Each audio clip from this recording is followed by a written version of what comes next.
Thing is, your right hand, I want just the elbow to his face. Justin Moore teaches self-defense in Lansing. Drive right through, there you go, and come right past him.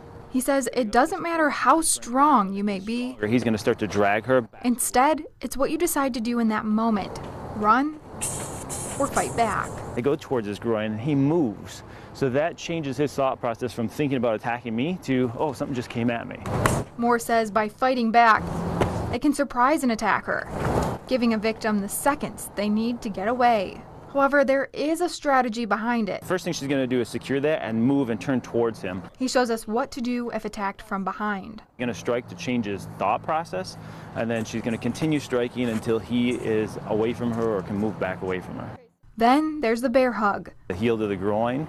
He says a common move used in kidnapping. So that she has a frontal advantage again, and she's going to attack back. Moore says it's all about repetition. Let that foot back down and kick again. There you go. Keep going. Showing me how to use strong points in the body like the elbow. Like this? Yep. And looking for soft spots like the throat to weaken my opponent. No matter how strong he is, no matter how much he works out, he can't strengthen those things.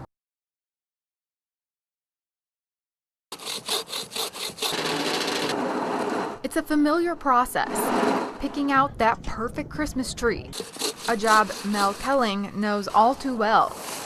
Kelling owns Tannenbaum Farms. He's been growing trees for 40 years. One might say he's a bit of a pro.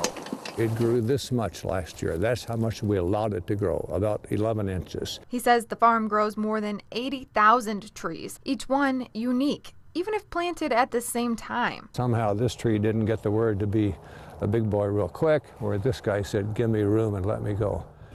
While most people head out to chop down a tree in December, Kelling says growing trees is a year-round job.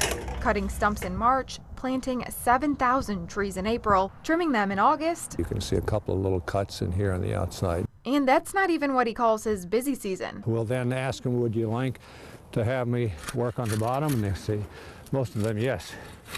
But it's the little decisions made along the way, he says, make a difference when decorating come December. These, of course, have been trimmed to maintain the symmetry to it and to increase the density. You may be wondering about pre-cut trees. That will clog. The work continues. Kelling says each one will get a nice, fresh slice before being sent home with customers. A fresh cut exposes fresh, open vessels. A job that's not just about the trees, but creating a family tradition, one that Kelling says is worth the labor. We produce a tree that is going to make 5,000 or 6,000 family living units happy as a centerpiece of their Christmas celebration, and we had a part in making that happen. It's experiences like this that draw car lovers to the auto show each year, getting the chance to sit inside the latest and greatest vehicles as they hit the showroom floor. Automotive companies from around the world are unveiling all the cool stuff they've been working on. And though it's said this year's show is smaller than previous years, there's no doubt automakers aren't bringing the heat. All eyes will be on the Cadillac's new XT6 three-row luxury SUV. Ford announced its 2020 Explorer last week, showcasing lots of space and rear-wheel drive. For the first time in about 20 years, the Toyota Supra will return to the stage. We'll see an updated Passat from Volkswagen, Fiat Chrysler will show off a heavy-duty version of its Ram 1500 pickup, and Infiniti will offer up its first fully electronic crossover concept. Between the shiny cars and virtual reality, this year's event will be one for the books. It's also the last time Detroit will host the auto show in January. Starting next year, it will move to June, which has been promised as a one-of-a-kind auto experience, showcasing cars outside the Cobo Center's four walls. The show opens to the public this Saturday and goes through the 27th. Here for you at the North American International Auto Show in Detroit, Veronica Gabriel, 6 News. Let's go for a ride. It's 3:55 a.m. Holt's Superintendent David Hornak is bundled up and on the road with an important decision to make. Right now, if it just stays snow and we get 2 inches, we'll probably be in session. He says calling to cancel school isn't easy. Why he, along with other superintendents, test the roads out before parents, staff, bus drivers, and students have to. Good morning, Dory. How are you? There's probably an inch or two of snow. I haven't found any spots of ice, which is good. Hornak says he's testing for traction, searching for salt trucks, and scanning sidewalks to see how easily students who walk can get to school. So we have lots of moving parts that we have to be aware of, and all have some complication. And it's not just about risking safety on the way there. Hornak says he's also thinking about how students will get home after school. I'm starting to slide through intersections. How about you? Well, I'm on a north-south road right now, and it's nasty. Wind is snowing and blowing. Visibility's a challenge. We could open and take a chance, but then at dismissal, what would we end up with? Yeah. And I just think it's too dangerous for our walkers. A lot of concern for student safety and for overall safety for staff as well. In just an hour and a half, Hornak got 6 phone calls from nearby superintendents and Holt's transportation director, all touching base I've got 30 messages in the app. by calls and texts to share their final decision. I will text back in the app that we will cancel school today. A responsibility these superintendents say they hope parents will understand is taken seriously. Here for you in Holt, Veronica Gabriel, 6 News.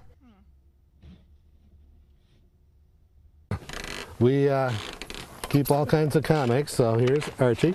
This is Randy Scott. He's in charge of the largest publicly available comic book collection in the world. We had a guy try to count them, and he came up with over 300,000.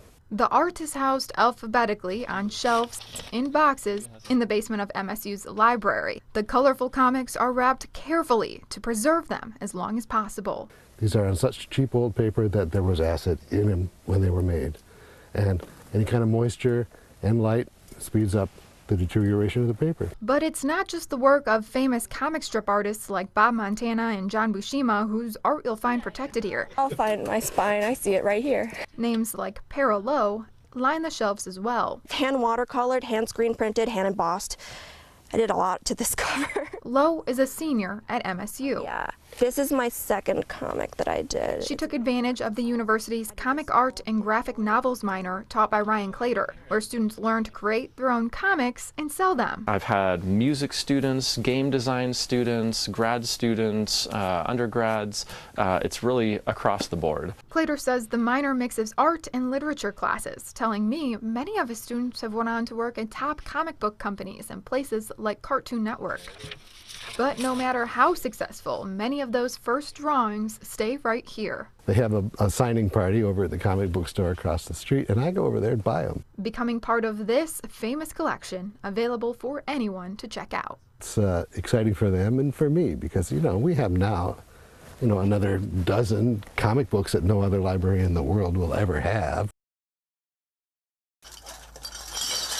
Tossing any used item into a recycling bin, thinking it can be recycled, is easy. But is it really helping or hurting? Environmental specialist Lori Welch talks about contamination. It increases the cost to process, and a lot of communities are struggling now trying to educate their residents and trying to figure out how they're going to cover this cost as the industry sort of fixes this problem. Welch says limits on recyclables sold to China and more people throwing trash in recycling bins have caused some cities to stop recycling programs altogether. Fortunately, here in mid-Michigan, she says that's not the case just yet, but hopes people will start paying attention. We get everything from garden hoses to window blinds to any kind of plastic you can think of, all the way down to smaller things like plastic straws and spoons, and none of that is recyclable in our program. Welch says these items, along with plastic bags, wire hangers, and old batteries, don't just cost Lansing taxpayers money to fix, but in large amounts can turn entire loads of otherwise recyclable materials into trash. So what should go in the City of Lansing's bins? Items like office paper, paper bags, glass bottles, and cereal boxes.